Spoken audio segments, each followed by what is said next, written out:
Hello everyone, welcome to target entrance exam YouTube channel. हम लोग अपना जीके का सेशन कर रहे हैं। 25 क्वेश्चंस हमने लास्ट सेशन में कंप्लीट कर दिए थे, सर ने आपको कंप्लीट करवा दिए थे। हम बचे हुए 25 क्वेश्चंस आज सेशन में कंप्लीट करेंगे। 26 क्वेश्चन से स्टार्टिंग करते हैं। इससे पहले आप लोग ज्वाइन हो जाइए और आप लोग अपने ग्रुप वगैरह में अपने फ्रेंड्स को बता दीजिए कि क्लासेस स्टार्ट हो चुकी है। तो चलिए आप लोग ज्वाइन हो जाइए जल्दी, फिर हम अपना सेशन स्टार्ट करते हैं। चलिए आप लोग अपने आंसर कमेंट बॉक्स में देते रहिए। Live session, live chat on है, आप लोग अपने आंसर लाइव चैट में भी दे सकते हैं। तो चलिए 26 क्वेश्चन से स्टार्टिंग करते हैं। 26 क्वेश्चन है आपका, अपक्षपात वक्र क्या दर्शाता है? ए, आय तथा पूंजी का स्तर। बी, दो वस्तुओं से प्राप्त संतुष्टि। सी, दो व्यापारों से प्राप्त आय। या डी, व्यय तथा बचत का संबंध। आप लोग अपने आंसर लाइव चैट में देते रहिए। इसका सही आंसर बताइए आप लोग। इसका सही आंसर क्या होगा? इसका सही आंसर है बी, इसका सही आंसर है बी, दो वस्तुओं से प्राप्त संतुष्टि। ठीक है, 27 क्वेश्चन का आंसर देंगे आप लोग अपने आंसर लाइव चैट में देते रहिए। भारतीय संविधान में न्यायिक पुनरावलोकन का प्रावधान किस देश के संविधान से लिया गया है? ए, संयुक्त राज्य America. B, United Kingdom. C, Canada. या डी, आयरलैंड। बताइए इसका सही आंसर क्या होगा? आप लोग अपने आंसर लाइव चैट में दीजिए, लाइव चैट ऑन है। 27 क्वेश्चन का आंसर देंगे आप लोग। 27 क्वेश्चन का आंसर है ए, संयुक्त राज्य अमेरिका। न्यायिक पुनरावलोकन का प्रावधान जो है भारतीय संविधान में संयुक्त राज्य अमेरिका के संविधान से लिया गया है। ठीक है, 28 क्वेश्चन का आंसर देंगे आप लोग। कोई व्यक्ति भारत के राष्ट्रपति के पद पर कितनी बार चुना जा सकता है? ए, एक बार। बी, दो बार। सी, तीन बार। या डी, कोई सीमा नहीं है। 28 क्वेश्चन का आंसर दीजिए आप लोग। 28 क्वेश्चन का आंसर है आपका डी, कोई सीमा नहीं है, कितनी बार भी चुने जा सकते हैं राष्ट्रपति पद के लिए। ठीक है, और ये भारतीय संविधान में कहाँ मिलता है? अनुच्छेद 57 में। अनुच्छेद 57 में बताया गया है कि कोई व्यक्ति राष्ट्रपति पद का पुनः निर्वाचित होने के लिए योग्य है। ठीक है, उनकी कोई सीमा नहीं है। ओके, 29 क्वेश्चन का आंसर दीजिए आप लोग। लाइव चैट ओपन है और आप अपने ग्रुप में शेयर कर दीजिए क्योंकि आपकी क्लासेस कंटिन्यू चल रही है। 29 क्वेश्चन, 17 दिसंबर 1927 को जॉन सैंडर्स की हत्या किसने की थी?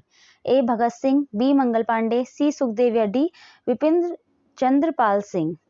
Good evening everyone. हाँ, आप लोग अपने आंसर कमेंट बॉक्स में देते रहिए। 17 दिसंबर 1927 को जॉन सैंडर्स की हत्या किसने की थी? बताइए इसका आंसर बताइए 29 का। 29 क्वेश्चन का सही आंसर है ए, भगत सिंह। 29 क्वेश्चन का सही आंसर है ए, भगत सिंह। ओके, और जॉन सैंडर्स जो थे वो लाहौर के पुलिस अधिकारी थे।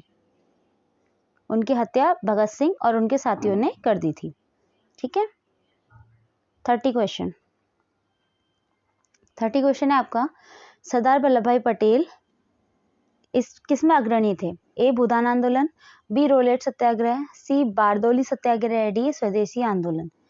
आंसर्स अपने कमेंट बॉक्स में देते रहिए आप लोग। 30 क्वेश्चन का आंसर देंगे। 30 क्वेश्चन का आंसर है आपका सी, बारदौली सत्याग्रह। 30 क्वेश्चन का आंसर क्या है आपका? सी, बारदौली सत्याग्रह।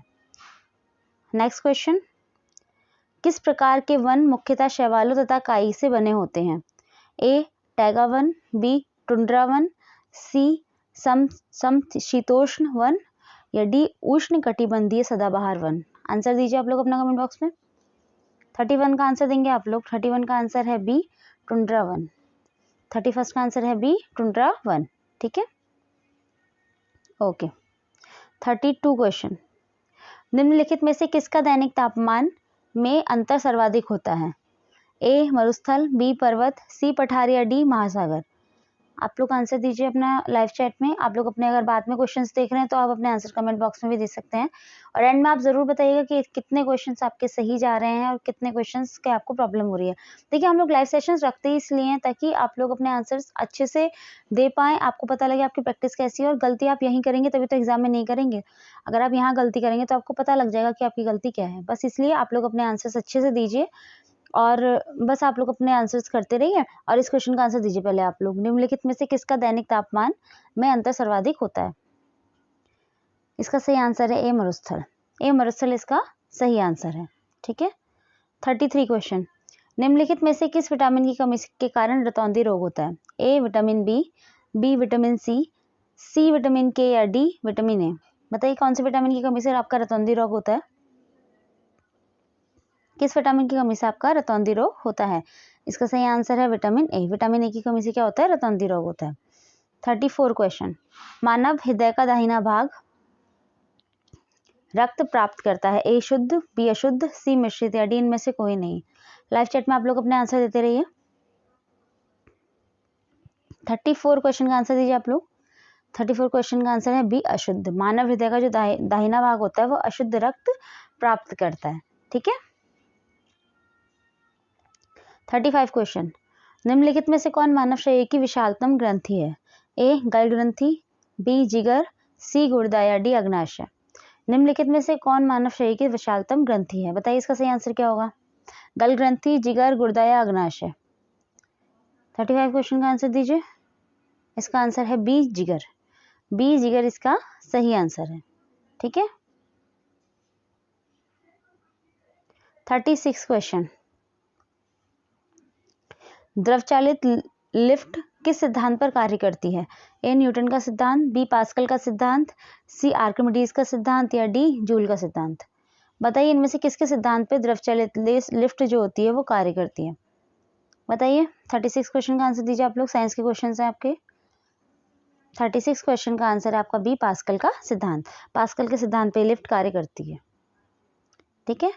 और आई होप आप लोग अपने आंसर्स अच्छे से कमेंट बॉक्स में दे रहे होंगे और काफ़ी हद तक आपके क्वेश्चन सही भी जा रहे होंगे। ठीक है। चलिए अगला क्वेश्चन, MICR में असंक्षिप्त रूप में आई का क्या मतलब है? मतलब जो ये फुल फॉर्म है MICR की फुल फॉर्म में आई का मतलब क्या है? ए संवादात्मक, बी सूचना, सी स्याही यानी इंक या डी निर्देश। बताइए इसमें आई का मतलब क्या है? बताइए। इसका सही आंसर है आपका सी स्याही। MICR इसकी फुल फॉर्म होती है magnetic ink character recognisation. MICR magnetic ink character recognisation. इसमें आई किस रूप में आ रहा है? स्याही यानी इंक। आई की फुल फॉर्म क्या है इसमें? इंक। ओके। और इसका जो यूज होता है, ये जो उपकरण होता है इसका यूज होता है चुंबकीय स्याही से लिखे गए जितने दस्तावेज, चेक आदि की पहचान करता है ये। ठीक है। तो इसमें आई क्या है? इंक। ओके। 38 क्वेश्चन का आंसर देंगे आप। 38 क्वेश्चन आपका, कांस्य यानी ब्रॉन्ज मिश्र धातु के मुख्य घटक कौन से? मतलब ब्रॉन्ज जो मिश्र धातु है वो किन से बनी होती है? ए तांबा जस्ता, बी तांबा और रागा, सी जस्ता एंड निकल या डी एल्यूमिनियम तथा निकल। बताइए कांस्य यानी ब्रॉन्ज हमारा होता है वो कौन सी मिश्र धातु किससे बनी होती है? 38 क्वेश्चन का आंसर देंगे आप लोग। 38 क्वेश्चन का आंसर देंगे आप लोग। 38 क्वेश्चन का आंसर इसका तांबा और रागा। ठीक है। 38 क्वेश्चन का आंसर आपका है तांबा और रागा। 39 क्वेश्चन का आंसर देंगे आप लोग। 39 क्वेश्चन का आंसर दीजिए। निम्नलिखित में से कौन सा उड़न राग का कारण है? ए जल विद्युत ऊर्जा केंद्र, बी कोयला दहन ऊर्जा केंद्र, सी नाभिकीय ऊर्जा संयंत्र या डी ज्वारीय ऊर्जा संयंत्र। आप लोग अपने आंसर्स लाइव चैट ओपन है वहां देते रहिए। इसके अलावा आप लोग बाद में अगर इस सेशन को देख रहे हैं तो कमेंट बॉक्स ओपन है, वहां पे आप अपने आंसर्स दे सकते हैं और आपको जो भी डाउट्स हैं या जितने क्वेश्चंस आपके सही हुए हैं वो आप आराम से बता सकते हैं। ठीक है। 39 को आंसर दीजिए आप लोग। 39 क्वेश्चन का आंसर दीजिए। इसका सही आंसर है बी कोयला दहन ऊर्जा केंद्र। इसका सही आंसर है बी कोयला दहन ऊर्जा केंद्र। ठीक है। 40 क्वेश्चन, सापेक्षता का सिद्धांत किसने विकसित किया था? A Isaac Newton, B Charles Darwin, C Marie Curie या डी अल्बर्ट आइंस्टीन। बताइए सापेक्षता का सिद्धांत किसने विकसित किया था?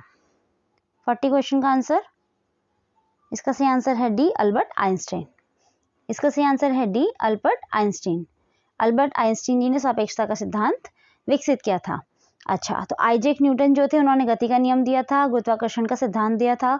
आपके जो चार्ल्स डार्विन थे उन्होंने जैव विकास का सिद्धांत दिया था और जो मैरी क्यूरी थी उन्होंने रेडियो सक्रिय तत्व रेडियम की खोज की थी। ठीक है। तो इसका सही आंसर हो जाएगा अल्बर्ट आइंस्टीन। 41 क्वेश्चन का आंसर देंगे आप लोग। 41 क्वेश्चन, निम्नलिखित में से कौन एक विशिष्ट चित्रकार है? ए उदय शंकर, बी सोनल मानसिंह, सी अमृता शेरगिल या डी यामिनी कृष्णमूर्ति। निम्नलिखित में से कौन एक विशिष्ट चित्रकार है? 41 क्वेश्चन, इसका सही आंसर है सी अमृता शेरगिल। इसका सही आंसर है C Amrita Shergil. 42 question, 42 question, Hema Malini beyond the dream girl किस लेखक लेखिका द्वारा लिखी गई है? A Meena Iyer, B Hema Malini, C Ramakrishna Kamal Mukherjee या D Vijay Kumar. Hema Malini beyond the dream girl ये बुक किसने लिखी है? लाइव चैट में आंसर देते रहिए। इसका सही आंसर है सी रामकमल मुखर्जी। रामकमल मुखर्जी द्वारा लिखी गई है Hema Malini beyond the dream girl. 43 question, Mariana खाई किसके लिए प्रसिद्ध है? ए सबसे अधिक ज्वालामुखी के लिए, बी सबसे अधिक मूंगे यानी कोरल के लिए, सी पृथ्वी पर सबसे गहरे बिंदु के लिए या डी सर्वाधिक जहाज डूबने के लिए। मेरियाना खाई किसके लिए प्रसिद्ध है? 43 क्वेश्चन, आंसर देंगे। इसका सही आंसर है सी पृथ्वी पर सबसे गहरे बिंदु के लिए। मेरियाना खाई जो है पृथ्वी पर सबसे गहरे बिंदु के लिए प्रसिद्ध है, और अर्थात ये पृथ्वी का सबसे गहरा यानी निचला स्थान है। ठीक है, और ये कहाँ पर है? प्रशांत महासागर में। 44 क्वेश्चन, भारत के केंद्रीय मंत्रिमंडल में सबसे अधिक कितने मंत्री हो सकते हैं?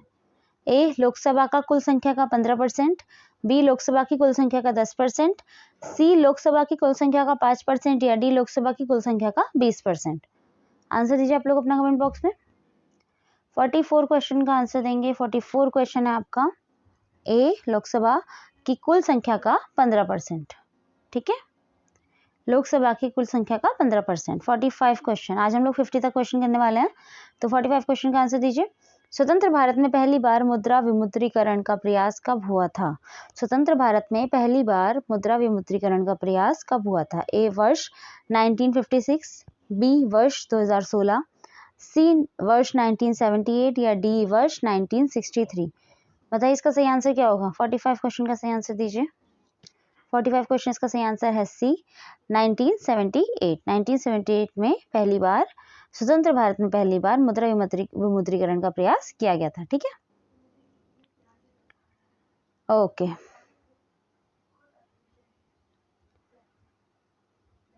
फोर्टी 46 क्वेश्चन, निम्न वन्यजीव अभयारण्यों में से कौन सा उत्तर प्रदेश में स्थित है? ए खेनी वन्यजीव अभयारण्य, बी करेरा वन्यजीव अभयारण्य, सी बोरी वन्यजीव अभयारण्य या डी चंद्रप्रभा वन्यजीव अभयारण्य।